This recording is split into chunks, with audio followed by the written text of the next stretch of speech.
பயணிகளின் கவனத்திற்கு சென்னை கோயம்பேட்டிலிருந்து வெளி மாவட்டங்களுக்கும் தொலைதூரங்களுக்கும் செல்ல அரசு விரைவு பேருந்துகள் இயக்கப்பட்டு வந்தன.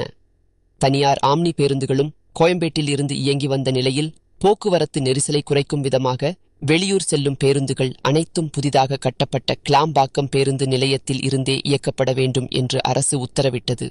இதன்படி கிளாம்பாக்கம் பேருந்து நிலையத்தில் இருந்தே தற்போது அனைத்து பேருந்துகளும் இயக்கப்பட்டு வருகின்றன. கிளாம்பாக்கத்திற்கு பயணிகள் எளிதாக வந்து செல்லும் வகையில் ரயில் நிலையம் அமைக்கப்படும் என்று அறிவிப்பு வெளியானது. இதற்கான ஏற்பாடுகளை தெற்கு ரயில்வேயும் தொடங்கியுள்ளது. ரயில் நிலையத்தில் இருந்து நேரடியாக ஆகாய நடைபாதை வாயிலாக கிளாம்பாக்கம் பேருந்து நிலையம் செல்லும் வகையில் நடைபாதையும் கட்டப்பட உள்ளது.